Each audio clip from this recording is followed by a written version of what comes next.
Hello. If you're able to, please close your eyes. Take a deep breath in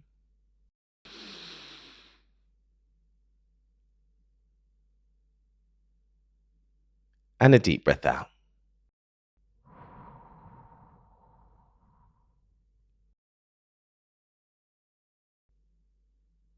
Relax your shoulders, unclench your jaw. Take another deep breath in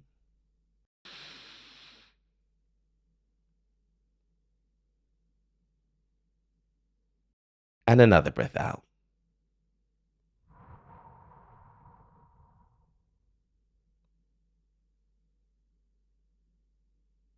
You can open your eyes now. My name is David, and welcome to Mindful Moments. Happy New Year, and welcome back. It's really good to be back. It's wonderful to be back. And it's wonderful that by the time you're listening to this, it will be 2024. And I will be 26 years old. My birthday is the 30th of December. New Year's Day is the 1st of January. I have been on a break for the last couple of weeks. And now here we are, 1st of January, ready for the year. You know when you take a break, or rather, you know when you're reluctant to take a break.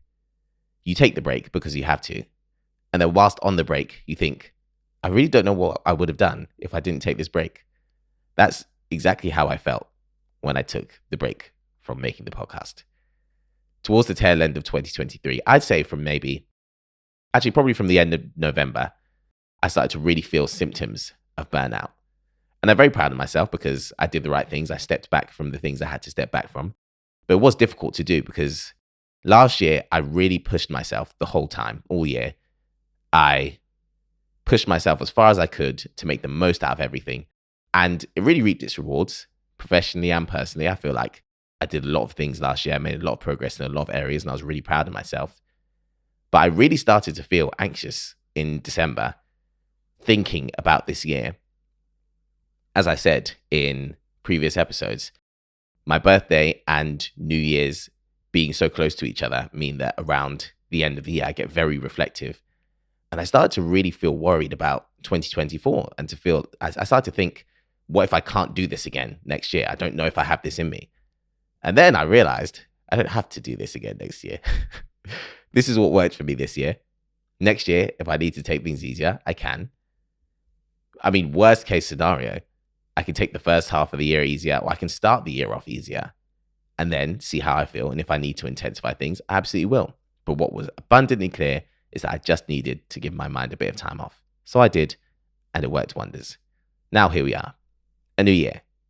And I am very happy to welcome you all into it. New Year's. Are you the kind of person who makes resolutions? I didn't used to. I'd say around 22 is actually when I started to make resolutions. Before that, I never used to make New Year's resolutions because they felt like pressure to me. They felt like I was setting myself something immediately in the year that I could fail. And the weight of that would make me uncomfortable.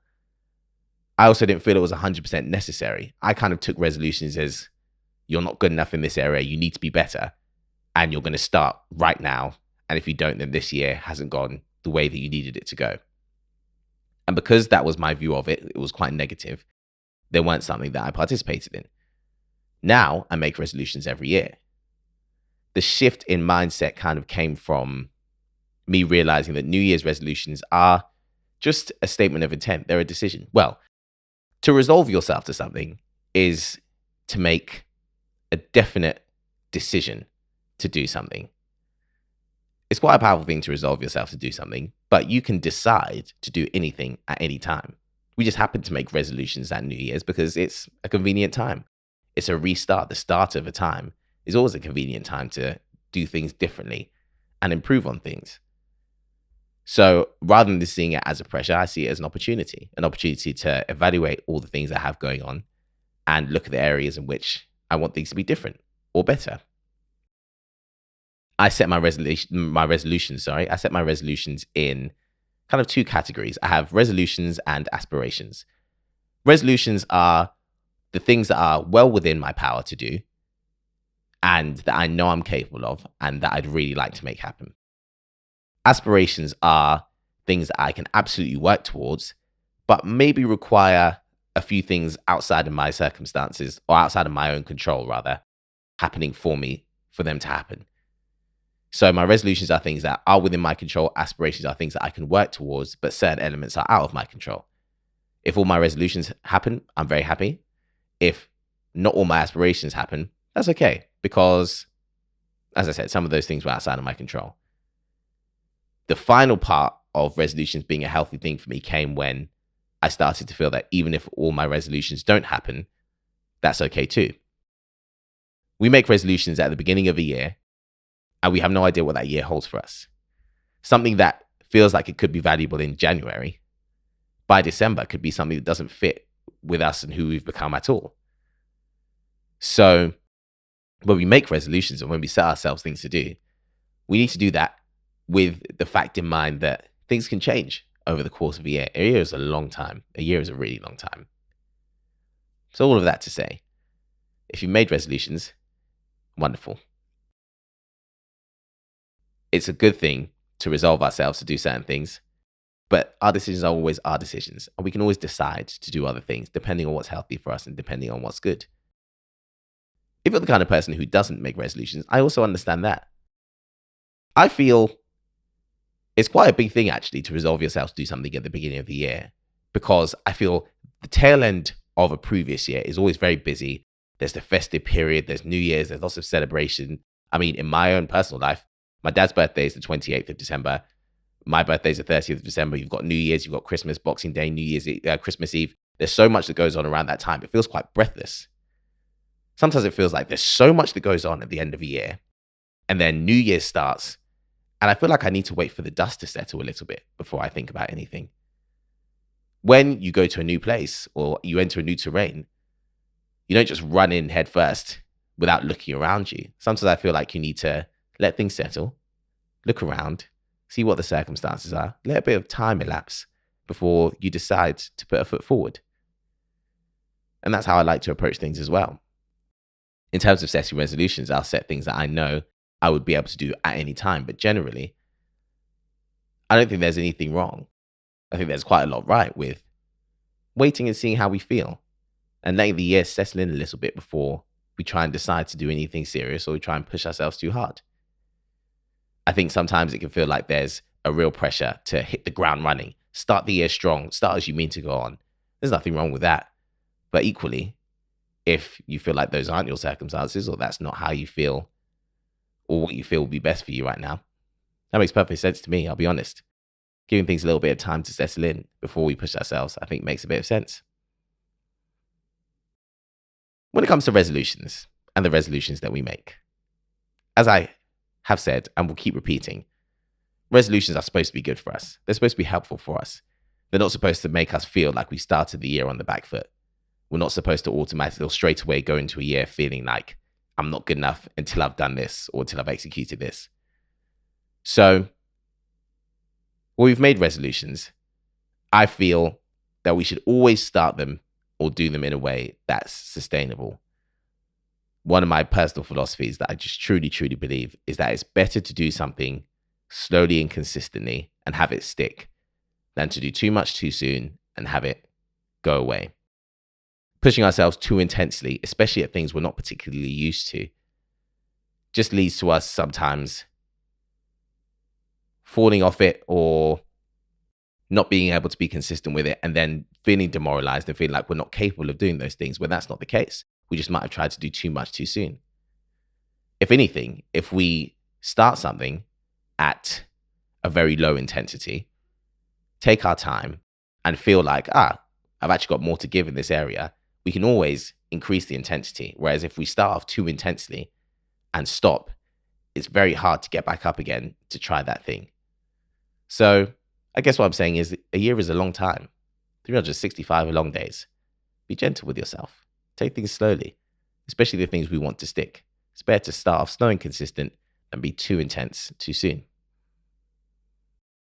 Another of the things that I have to make sure that I do when I make resolutions, and this is more on the what's the word I'm looking for? I guess more on the intense side of advice, is it's very important to go back and look at your resolutions. When you decide to do something, especially something that's going to be good for you, you get a dopamine hit.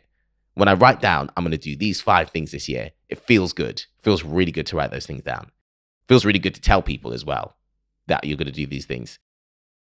If you remember last year when I did the 75 hard, one of the reasons I didn't tell anybody is because I didn't want the dopamine hit from telling people I was doing 75 hard, because I knew that would stop me doing it.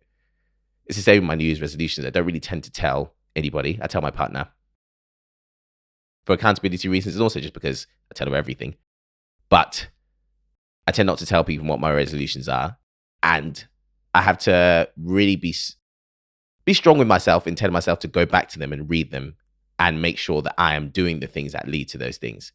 Because when you write down your resolutions, you get a dopamine hit, you feel really good, and you actually have to make sure you go back to them and you're sticking to them. You don't let that dopamine carry you and then just not do the things you said you were going to do.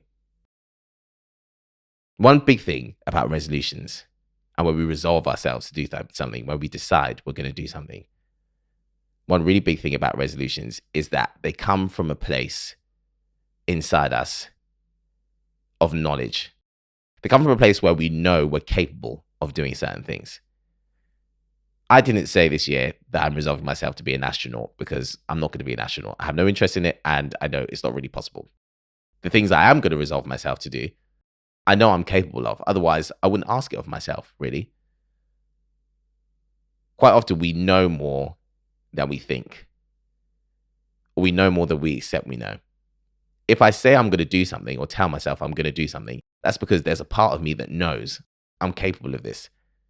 Even if it's something that later I wake up and think, oh, that's a bit too much, that's big, that's scary. If a part of me didn't know that I was capable of it, I wouldn't have said that I wanted to do it or that I was going to do it. And it's really important that we hold on to that part of ourselves and listen to that part of ourselves when we feel like the things that we've set for ourselves are too big or too scary. If you didn't think you can do it, you wouldn't have come up with it.